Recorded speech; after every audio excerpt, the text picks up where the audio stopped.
Now, life is too short for that. Too short and unpredictable, moseying through. Not trying to disturb anything, not trying to shake anything up, not trying to make any waves. You see, there are some people who come through the universe, and their level of contribution and the level of energy they manifest is so small, so inconspicuous, that when they go, you won't even know they left.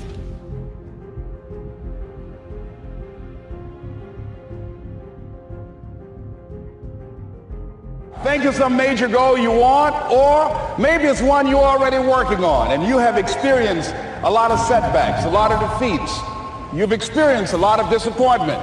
Maybe you've already given up, and maybe you just need a little fire, a little encouragement to get back in the game again. Here's what I want you to look at.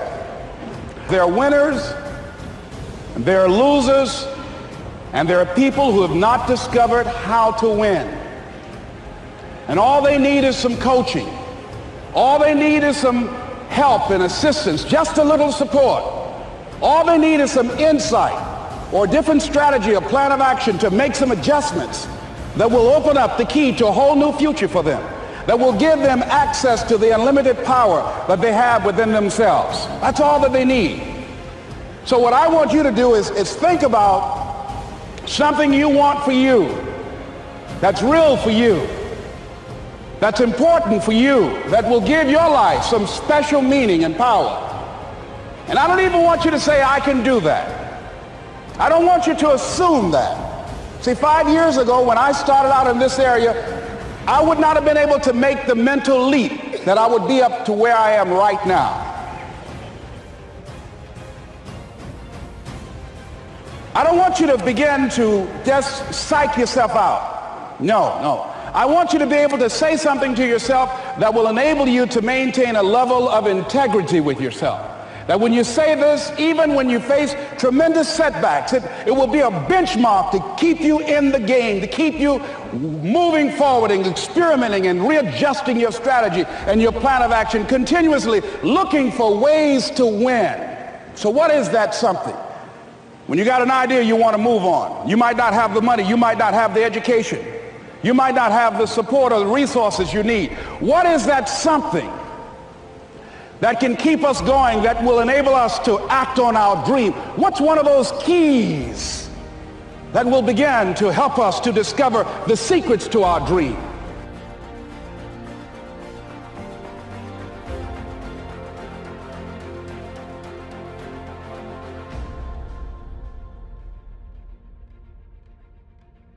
That's all I want you to do when you look at your dream. Just say to yourself every day, it's possible. Just say that every day to yourself, it's possible. Because what does that do? See, it begins to change your belief system. See, the way in which we operate, ladies and gentlemen, it's a manifestation of what we believe, what's possible for us.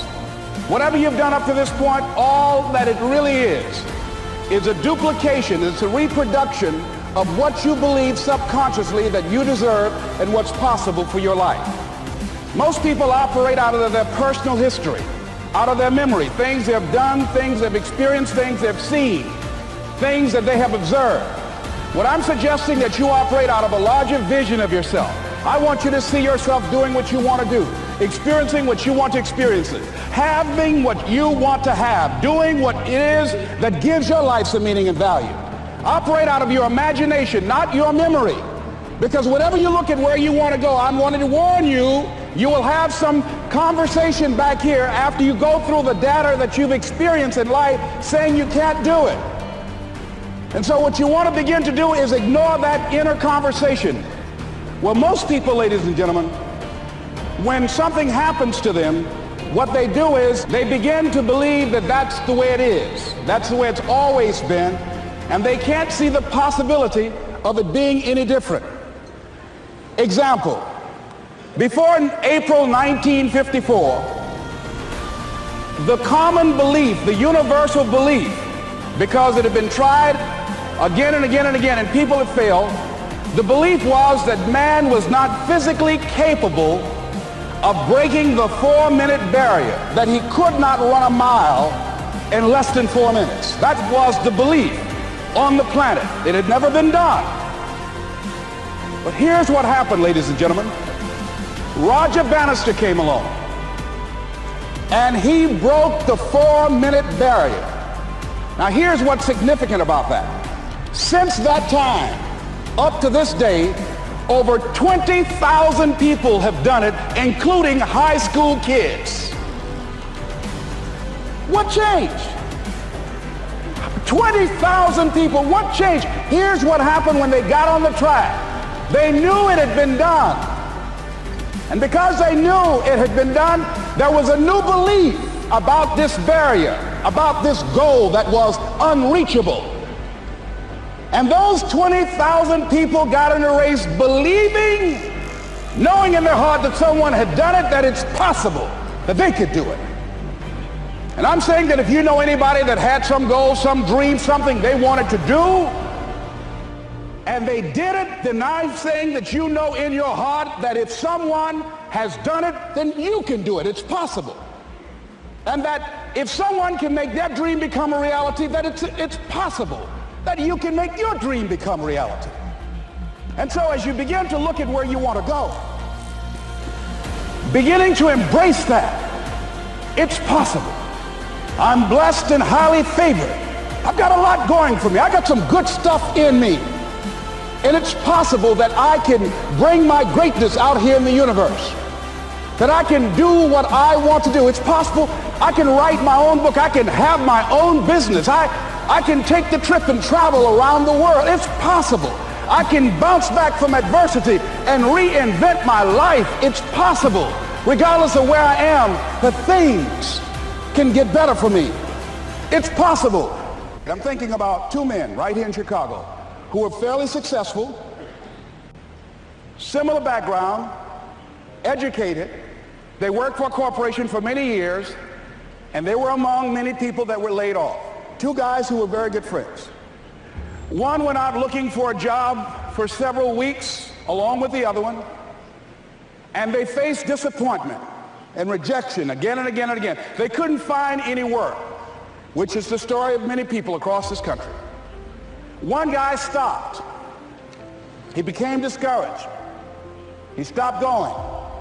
He stayed home looking at television, became very argumentative and toxic with his wife, drinking beer, getting on the phone, talking to his other negative, unemployed friends. And he just gave up. The other guy kept looking for a job everywhere he could go. Every time he could get an opportunity, kept asking people, networking, checking the newspapers every day, kept going everywhere he could, trying to find a job. You have too much education. You're overqualified. You won't be here long enough. He kept going. He kept going. He went to a place and said, look here, I tell you what, if you can't hire me, and I know you can use my talents, abilities, and skills, I don't want to sit home and do nothing. Just let me do some volunteer work. You don't have to give me anything, all right? I just want to work. I want to be busy. Guy said, okay, it's on you now, but don't expect me to give you anything. It's okay. This guy came in and worked. He was the first one there. The last one to leave was the best employee there. About 4 weeks later, one of the top managers quit. They were looking for a replacement. Guess who they selected? This other guy. This guy who was volunteering his time. He got the job. What was the difference between the two men? Eyesight and mindsight. Eyesight is judging on what you see, judging according to appearances. But mindsight is how you interpret what you see. One guy said, it's not possible, it's over, I'm finished. I can't do it. I can't make it. He surrendered. I've faced rejection again and again. I'm not going anymore. There are no jobs out there. But this other guy, he felt that in spite of the no's and rejections, in spite of how bad the economy is, in spite of what the newspapers are saying, that it's possible that somebody somewhere will give me a job. He just kept going, thinking it was possible. And guess what, ladies and gentlemen? That's what we have to do with our dreams. Because things happen to you in life that you can never, ever anticipate. And many times when those things happen, you want to give up. See, here's what I'm looking at. What are the uses for your life right now that you haven't even reached for yet? See, I believe that when you don't have enough encouragement to act on your dreams or ideas, or you're not enlightened enough, that life will act on you. See, life had moved on me and said, Les Brown, you have outgrown this. It's time for you to do something else.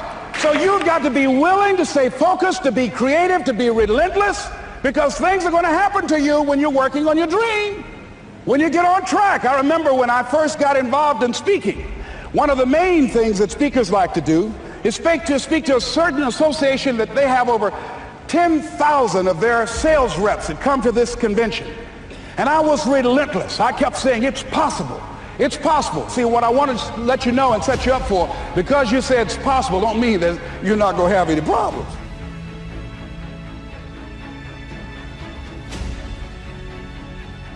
I was working. I kept saying, it's possible. They got other speakers on this program. I can be on that program too. I kept selling myself. I got all fired up. And I was calling them every day. And the lady finally said, Mr. Brown, I tell you what, we want you to come in and talk to our sales executives. You got the kind of fire and guts that they want. I had to begin to focus on what was the solution. That this was not the only place that I'll be able to sell those products. And as I began to challenge myself and got some help and support and some other input, I eventually did. It took longer, but it was challenging.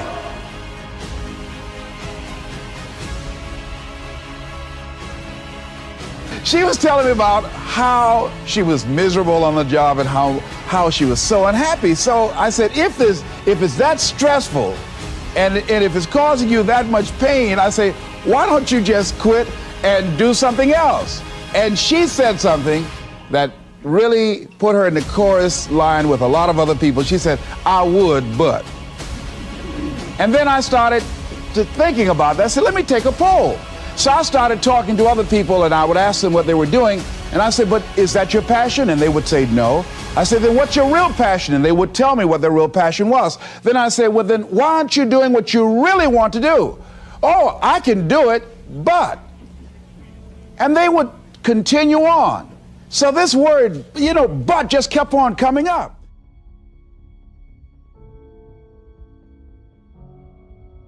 So how is it that many times we block ourselves and we use these words almost like we're in a trance, like we're sleepwalking through life, that we find ways to cancel out our dreams? And I think that but is a dream killer.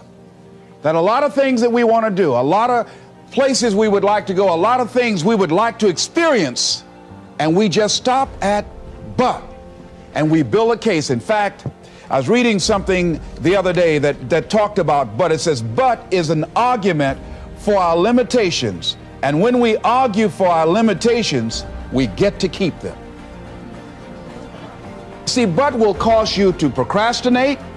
But will cause you to hide out behind fear. But will cause you to come up with all type of excuses that you can validate your inaction and not acting on your dream. And right now, more than ever, people need to look for ways to live their dream. People need to look for ways to make it on their own. There is no such thing as job security. There's no such thing as a storm-proof or tragic-proof life. There are no guarantees today, ladies and gentlemen. The illusion is gone. There was a time when we graduated from high school, you were told, go to college and get out, and you go and work for a corporation for 30 or 40 years. They'll give you a gold watch and you'll retire. Most of us go through life pretending that we're satisfied where we are, pretending that everything is okay, pretending that we don't have any special goals or ambitions or desires, when really deep down inside we do really want more. But if you look at our behavior, if you judge based upon what we do, that really will tell you some true stories about people, because you have to judge a tree by the fruit it bears, not the fruit that it talks about. See, a lot of people pretend that they want more out of life, but all you have to do is watch their actions.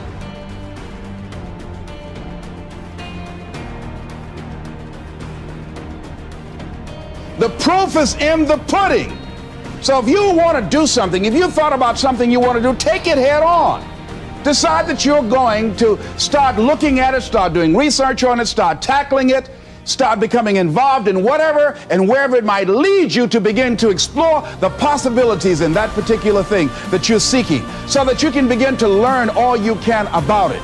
Decide that you're going to face it, that whatever shortcomings you have, that you're going to strengthen yourself there. Whatever training that's required, that you're going to go get that training, that you're going to get started right now. George Washington Carver would say, do what you can, where you are with what you have, and never be satisfied. S.B. Fuller used to say, and you heard Joe Dudley talk about, always strive to be more than that which you are. Yeah, don't get satisfied with yourself. Always know that wherever you are, you can enjoy more, that you deserve more. But most people, you know what they do? Most people go through life quietly and safely, tiptoeing to an early grave. Find out what it is you want and go after it as if your life depends on it. Why? Because it does. People that have found their passion, people that found the things that they love, people that have found the things that they can pour their lives into, those people live long.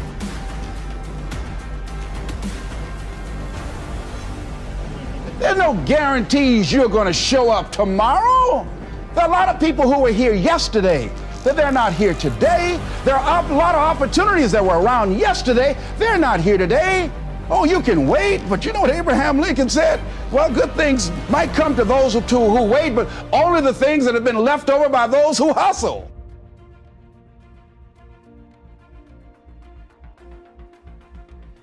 See, whatever you decide to do, look at it and find out, what is it that I have that I could bring to the table that can begin to enable me to ensure that I could be successful in this? Where is the opening for you? There's room for you out here in the arena called life. There's room for you to come out and live your dream. Don't allow but to keep you in the corner or keep you up in the bleachers looking at life, being a spectator, not being a participant, making a difference in life. I believe that all of us came here with something. All of us showed up to give something, and that nobody's going to give that service that you have to give. No one's going to produce your product. No one's going to write your book.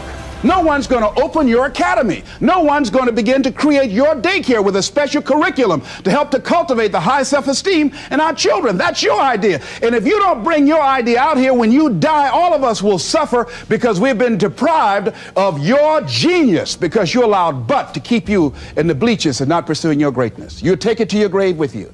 And that's what most people do. I think that's why the guy said that many people die at age 21 and don't get buried until they're 65. They're walking dead.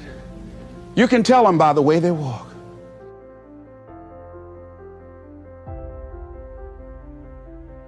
You got to have life. If you're excited about what you're doing, even in the area of selling, you know, people don't buy because of logical reasoning.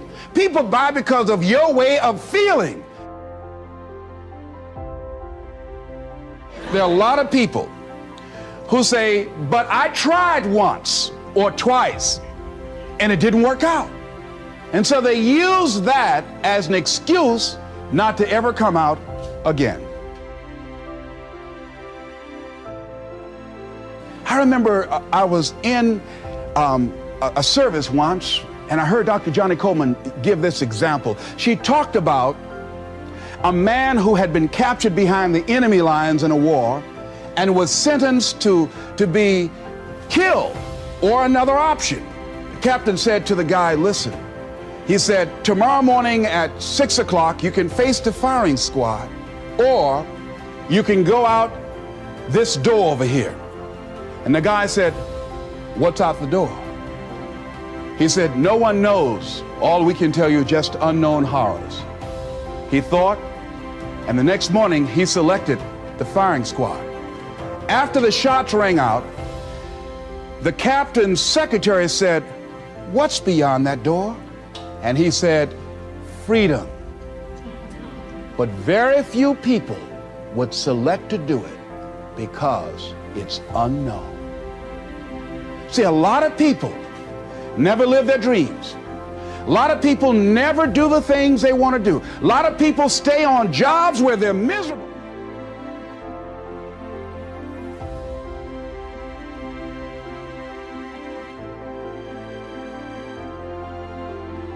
Many of us choose an active living death. Many of us are walking dead. The walking dead. That we're not doing what we want to do. Many of us stay in relationships where we're dying together rather than growing and expanding and living together. We're miserable, but because we don't have the courage to see ourselves beyond that relationship that has turned toxic, we go through life living dead people.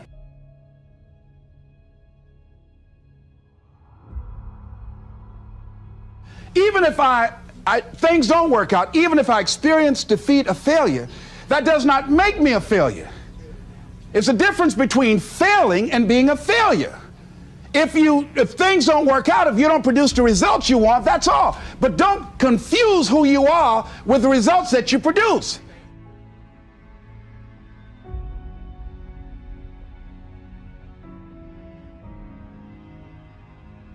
You can either live your dreams or live your fears. And I think the majority of people actually are not living their dreams, but are living their fears. So I want to ask you a question. What are your fears? What are you afraid of? What are you scared of? Because we all have fears, don't we? We all have something that's blocking us, that's holding us back. And as we begin to look at life, what we realize is that the reason that most people are not living out their true potential, are not doing all of the things that they would really like to do, is because of fear. Some people call fear false evidence or expectations appearing real.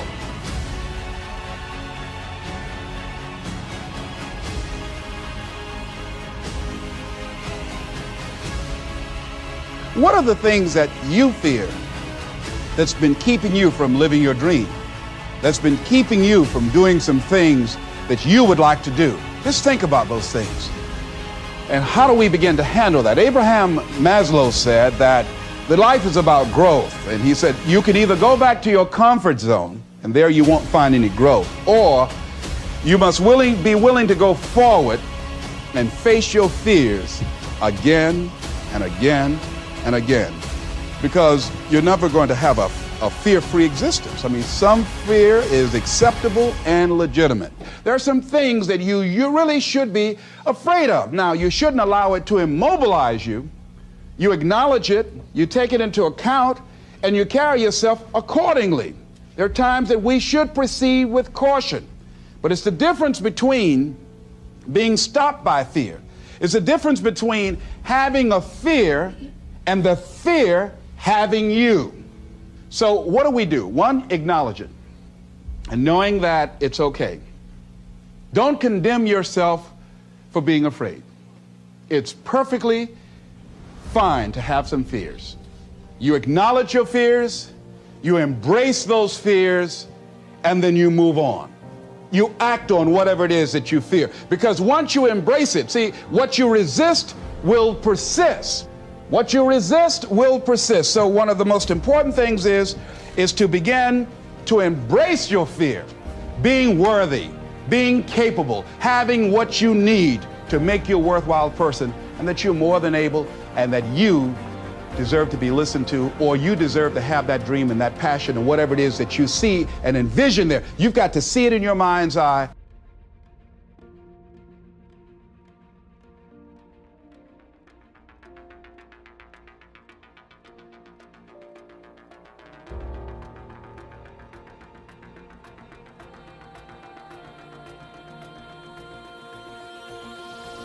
So deciding as you look at your life, as you look into the future and say, what fears am I holding on to?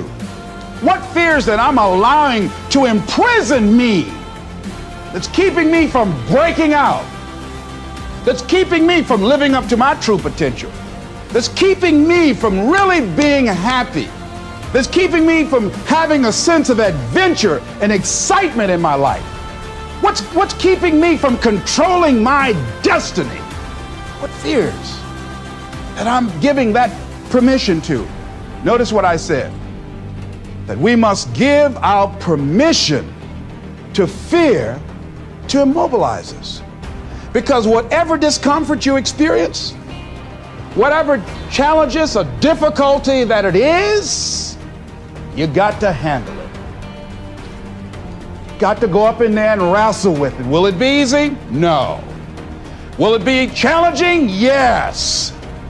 A friend of mine who's going into recovery, he's been addicted to crack cocaine for years and alcohol. And he was talking about how challenging it was and why he was dreading going into cold turkey. I said, what do you want me to tell you? That it's going to be a picnic? No, it's not.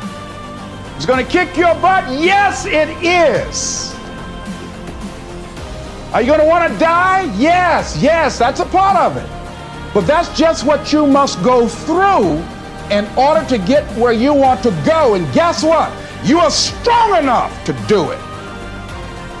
You're strong enough, and your life is worth whatever you have to go through to get past this addiction. Whatever you have to do. This dream you got, whatever you want to do, will it be easy to just run out there and do it? No. Will it happen overnight? No. Will it be a struggle? Yes. Will there be times when you can't make ends meet? Yes, that's a part of it. Will there be times you won't know what to do? Yes, that's a part of it.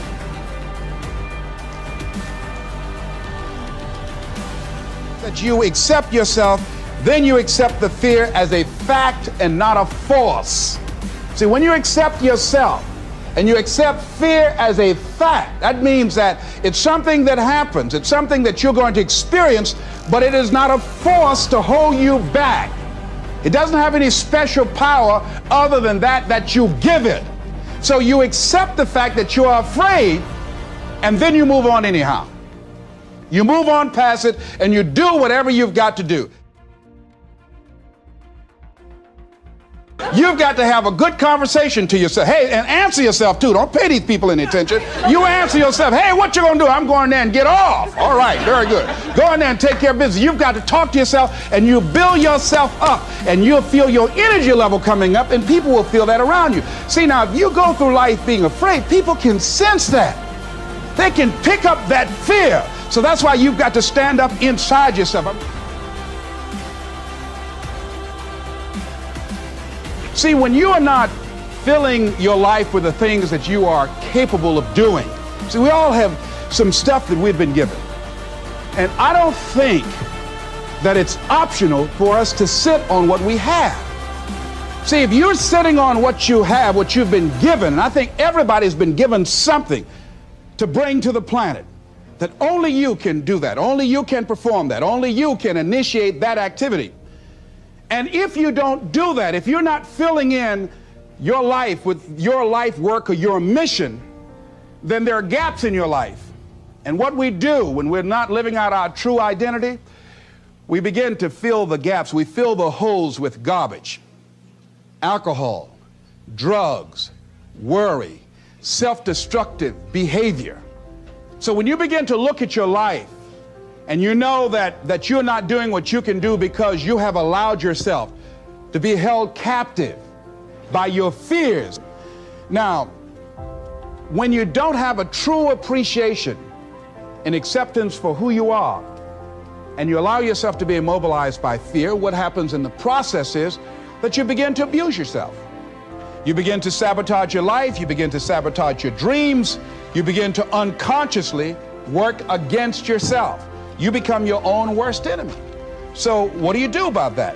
Well, you begin to realize that your dream and your gifts have so much meaning and so much value for you till your hunger for them will begin to push you past the fear.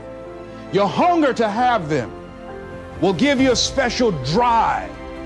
As you work on yourself, as you begin to acknowledge your true identity, the true power that you have, the true capacity you have to bring about change, the miracle working power that you have within yourself to do the things that you want to do.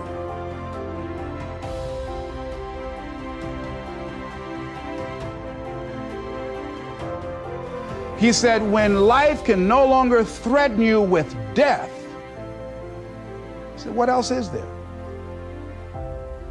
What else is there?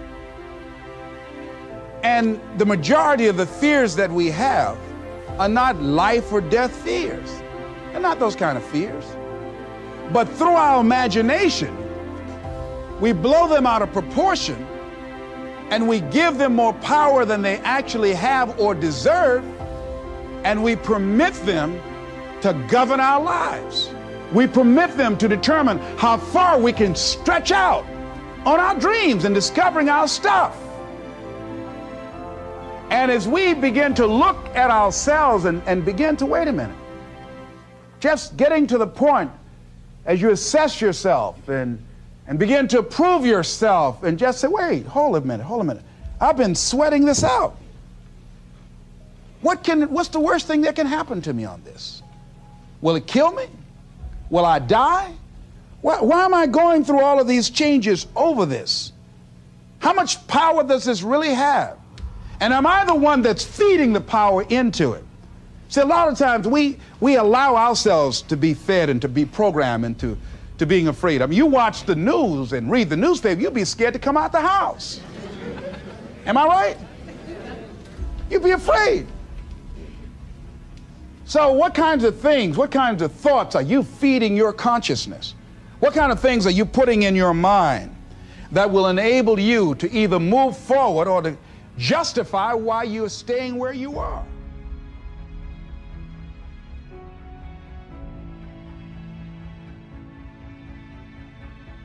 We go through life really blocking ourselves constantly, and fear is one of the greatest instruments that we could use to stifle our true potential. When you begin to look at your life, you can decide to use fear as a blocker, or you can decide to use it as building blocks. That you decide, hey, look here, I'm going to move in this direction. I'm not going to allow anything to stop me from doing what I want to do.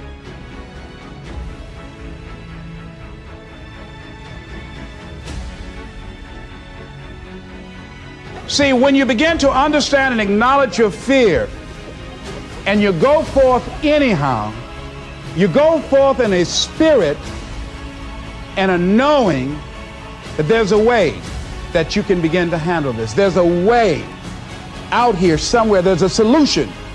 What it is that you're seeking, that you have the capacity to whatever comes up, to handle it, to face it. And rather than feeling powerless, you begin to feel powerful. See, when all of the major downsizings that are taking place around this country, there are a lot of people who are biting their fingers in fear that they might lose their jobs. But there are few people who have decided within themselves, I'm going to make it. Some people aren't waiting to be cut. Some people are moving on their own because they feel within themselves, I've got what it takes to make it. They're not afraid about tomorrow because of how they see themselves, because of what they feel that they deserve, because of what they feel that they can create for themselves. Because these people have decided, as they look at the future, as they look at themselves, there's a way. Where there's a will, there's a way for me to begin to create a way out of no way. And when you have that kind of consciousness, when you have that kind of spirit, nothing can stop you. Nothing. What would your life be like as you look toward the future if you decided, I'm not going to allow my fears to stop me? What would your life be like? What would your future be like if you decided to want that which you desire so strongly that it prepares you past your fears, that you experience the fear, as the one book says, feel the fear and do it anyway? What would your life be like? And I'm saying to you that all of us who have been entombed by fear have the capacity to resurrect ourselves and to resurrect our dreams.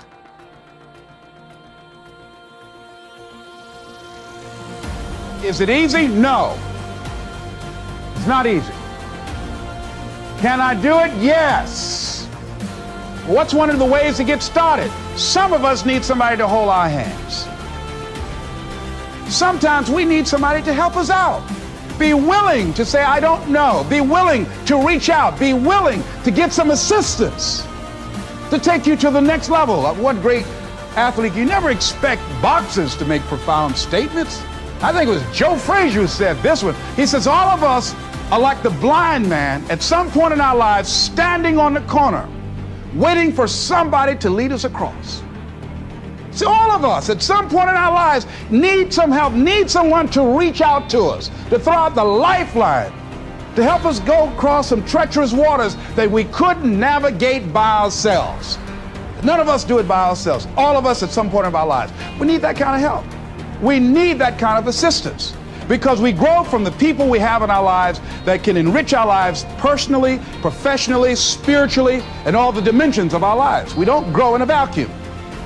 So as you look at yourself, what are the fears you have that maybe you need some help in strengthening yourself in that area? As you assess your strengths and your weaknesses, as you begin to approve yourself and your passions and your dreams and your goals and the things that you want, if you decide to experience all of your true potential, as you decide to manifest all of your greatness, as you decide, wait a minute, what else is available to me out here if I decided to experience the fear of rejection, the fear of no, the fear of failure, the fear of standing by myself? What else is available? Of taking a chance, a fear of losing it all. What else is available to me that will bring some extra meaning and value? The fear of people not liking me. You know how many people do things they don't want to do because they want everybody to like them? Everybody's not going to like you.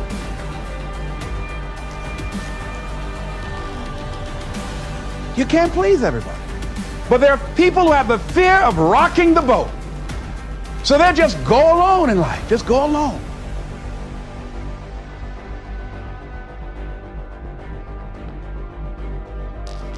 Now life is too short for that. Too short and unpredictable, moseying through. Not trying to disturb anything, not trying to shake anything up, not trying to make any waves. You see, there are some people who come through the universe and their level of contribution and the level of energy they manifest is so small, so inconspicuous that when they go, you won't even know they left.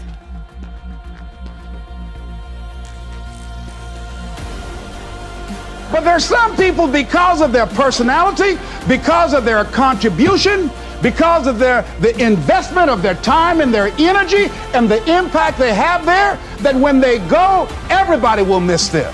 See, when Mother Teresa checks out, everybody will know. When Rosa Parks, everybody will know. Nelson Mandela, everybody will know. Why? Because of their contribution. See, but there's some people, because their contribution is so small, no one will care. So I'm saying, before you are boxed and buried, decide that you're going to box and bury your fears.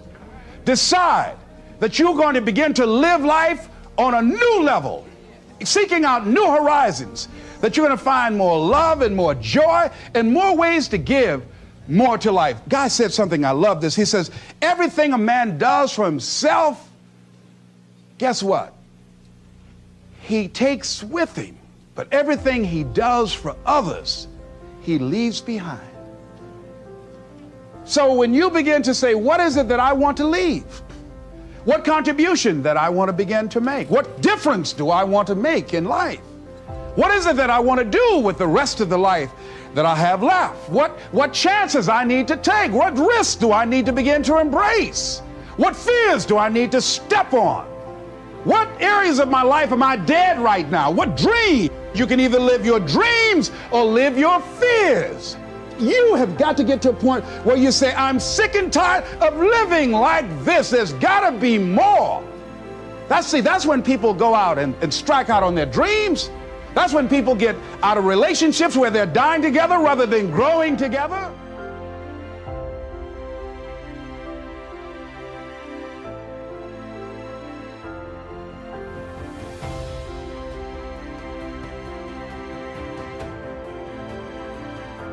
people are not accumulating wealth. Most people are living in poverty. Most people are living far below their potential, not because they don't have the capacity, not because they have not been given authority and dominion over everything on the face of the earth, but most people are living like they're living because of the fact that they don't believe they can have any more than what they now have. In the book called Miseducation of the Negro, Dr. Carter G. Woodson said, if you can determine what a man shall think, you'll never have to concern yourself with what he will do. If you can make a man feel inferior, you never have to compel him to seek an inferior status, for he will seek it himself.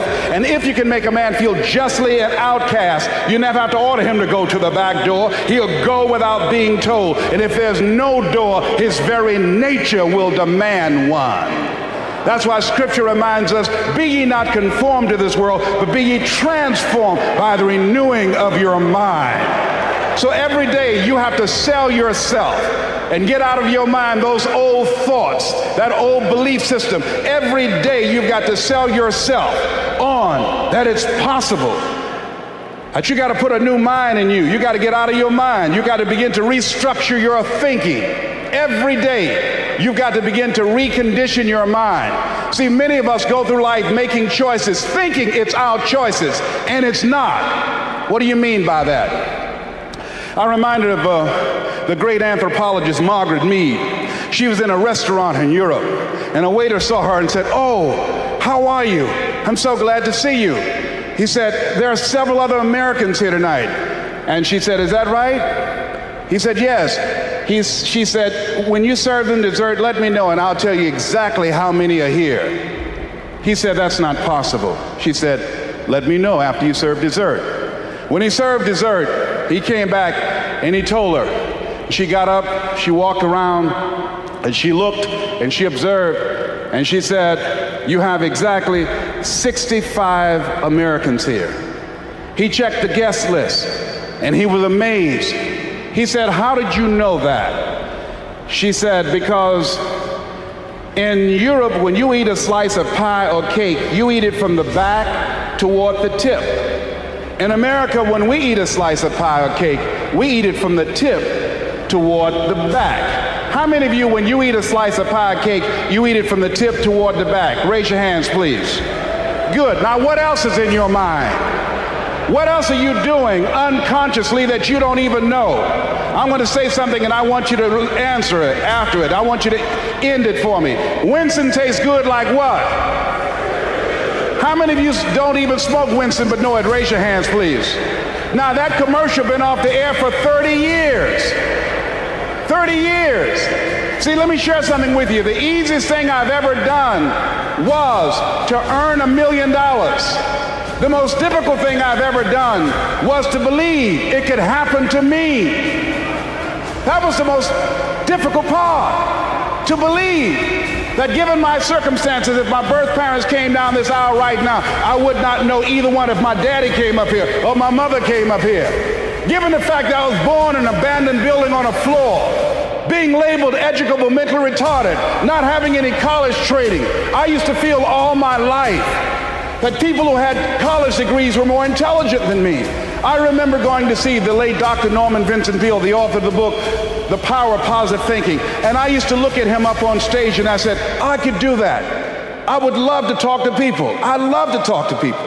And I said, I could do that. But then when I started going back to my car, my mental conditioning activated itself, and it said, Les Brown, you can't do that. You don't have a college education.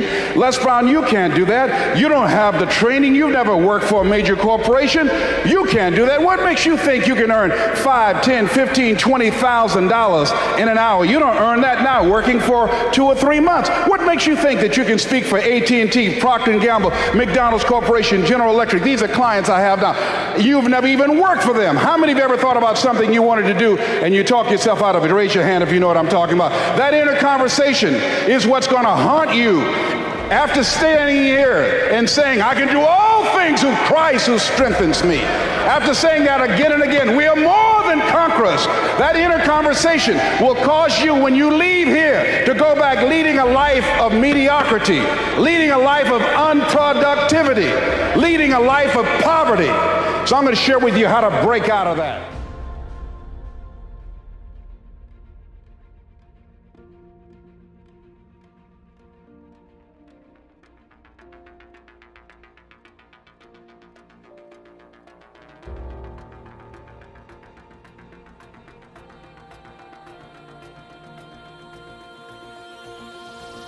Now I want you to repeat after me, please. We got to recondition our minds first. Let us say together, good things are supposed to happen to me. Yeah, write that down. I want you to say that to yourself every day. See, we live in a world where we believe that bad things are supposed to happen to us. I remember at a point in my life, Bishop, when things are going good for me, and I said, this is too good to be true. Something is bound to happen. Guess what? It did. Thou shalt decree a thing that shall be established unto you and shall accomplish that whereunto it has been sent. Watch your words. Watch what you say about yourself, about your affairs. Be conscious of that on a daily basis. Why? Because your words are powerful. In the beginning was the Word. Life and death is in the tongue. Watch what you say. Never say I'm broke. Say I'm overcoming a cash flow problem.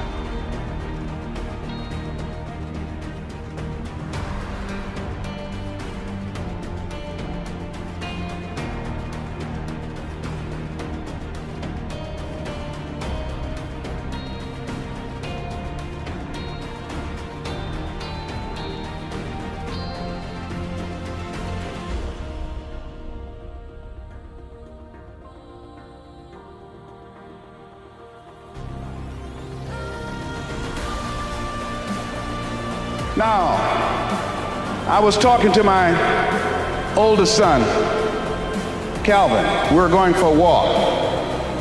And I said, Calvin, do you want to be successful? He said, yes, sir, Dad. I said, okay. We kept on walking. Then I stopped and I looked him in the eyes. It's my namesake, my junior.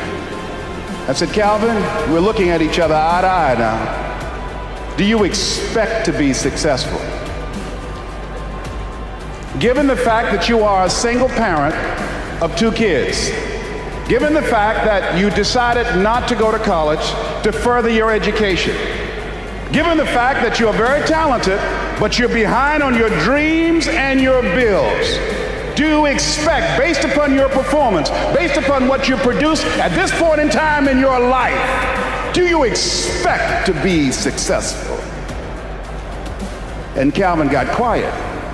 Because see, if you ask most people at the Manpower Conference, do you want to be successful? Do you want to live a life of productivity? Do you want to live a life of contribution? Do you want to be a better father? Do you want to have your own business? Are there dreams you want? Everybody will say yes. But see, want shows up in conversation. Expectation shows up in behavior.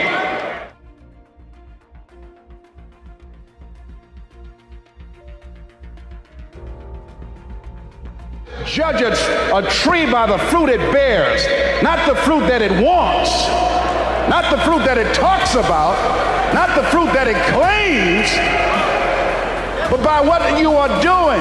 See, what you do when you leave here, when the music stops, when the shouting dies down, your behavior, how you conduct yourself, writing your goals down, deciding to enroll in school to get a GED, deciding to sit into class with children young enough to be your grandchildren, decide to find some product, some idea, some service that you can provide so that you can begin to create some value for yourself so you can create wealth. And let me tell you something, ladies and gentlemen, it's very important that we begin to learn how to create wealth. I'm not talking about loving money. See, I believe the lack of money is the root of all evil. People are steal for money. People are killed for money. People go to jail for money. Every time the unemployment goes up, in those areas where the unemployment is high, that's where you have the highest incidence of crime and violence. Whenever the unemployment goes up 1% in our community, 10,000 children and women are battered. Money makes a difference in your life. I never wanted to be rich. All I've ever wanted to do was to be comfortable.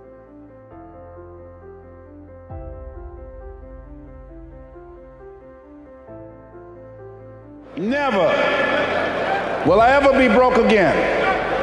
Let me tell you what money does. Number one, it gives you control over your life. Write that down. Number two, it gives you options. 3, it allows you to live a life of contribution, to contribute to things that you feel strongly about, like this ministry and the work of Project 2000 will be doing to change the lives of young people Bishop Jake's vision is if we can have Little League football teams and baseball teams and basketball teams, then we can have Little League dermatologists and cardiologists and endocrinologists. So he's now establishing an institution, Project 2000, to give our young people the methods and the techniques to reinvent themselves as we go into the next millennium. And this era that Peter Drucker calls the era of the 3 C's: accelerated change, overwhelming complexity, and tremendous competition. So here's the first step to accumulating wealth. If you expect to do it, write this down. You must be willing to do the things today others won't do, in order to have the things tomorrow others won't have. That's why the book of life said the road to life is straight and narrow, and few there be that find it, because few there be that are willing to do the things today others won't do, in order to have the things tomorrow others won't have. What are the things that others won't do? Number one, make discipline a major force in your life. How many of you know if you'd have been more disciplined, you'd be further along to reach your goals right now? Socrates said the undisciplined life is an insane life. The road to life is straight and narrow because few there be that are willing to discipline themselves. Here's something else that most people won't do. Make it okay to fail. A lot of people, 85% of people, allow their fear of failure to outweigh their desire to succeed. Repeat after me, please. Anything that's worth doing is worth doing badly. Yeah, see, anything that's worth doing is worth doing right, as we have been taught, if you know how to do it. But if you don't know how to do it, it's worth doing badly until you get it right. I bet you, and I wasn't there, I bet you that when Bishop T.D. Jakes first stood up to preach, when he gave his trial sermon, he did not have the command, he did not have the mastery, he did not have the confidence, he did not have the depth, he did not have the capacity to translate and milk scripture like he did last night when he first started out. Now write this down. You don't have to be great to get started, but you have to get started to be great.